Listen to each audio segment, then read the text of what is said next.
If you don't love your work, you're never going to be great at it.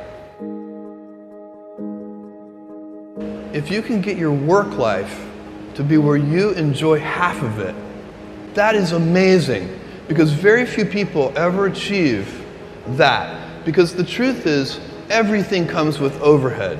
That's reality. Everything comes with pieces that you don't like. Every job comes with pieces you don't like. And we need to say, that's part of it. You have to figure out how to set up your life in such a way that you can minimize the things. And I find people don't dislike hard work. What people dislike is being out of control.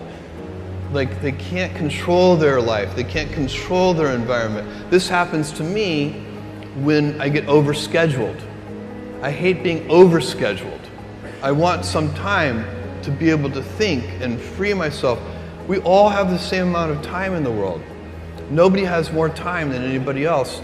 And when you become a very successful person, one of the things, you start to get overscheduled. If you don't love your work, you're never going to be great at it. The other thing I would suggest to any young person, even before they start their career, is to really think about their choices. Because I find young people, and when I was young, I made this mistake too. You can get very fixed on your gifts. So everybody has gifts. You know, you have gifts and you have things that you didn't get gifted. Maybe you're extremely beautiful, maybe you're extremely good at mathematics, there are a lot of things that you can be given.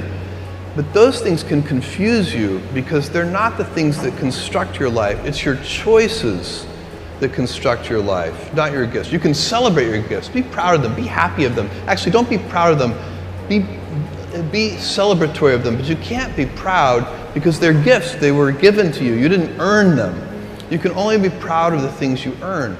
And so, as I got older, I started to realize I wasn't proud of my gifts. I was always good at school. School was always easy for me, and I was always proud that I was a great student. I got A's in all my classes. I was good at math, all of that. And I thought that's who I was, but it's not true. Those are the things that are gifts. What was hard for me is deciding to work hard, deciding to use my gifts in certain ways, to challenge myself, to do things that I didn't think I could do, to put myself in uncomfortable situations. You can choose a life of ease and comfort, or you can choose a life of service and adventure. Which one of those, when you're 90 years old, are you going to be more proud of? Tomorrow, in a very real sense, your life, the life you author from scratch on your own, begins.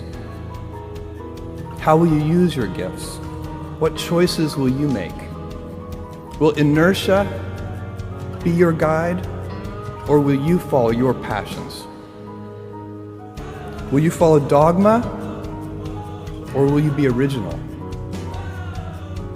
Will you choose a life of ease, or a life of service and adventure?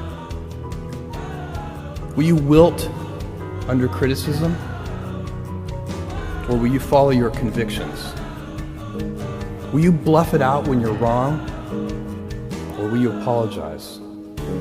Will you guard your heart against rejection, or will you act when you fall in love? Will you play it safe, or will you be a little bit swashbuckling? When it's tough, will you give up, or will you be relentless? Will you be a cynic, or will you be a builder? Will you be clever at the expense of others, or will you be kind?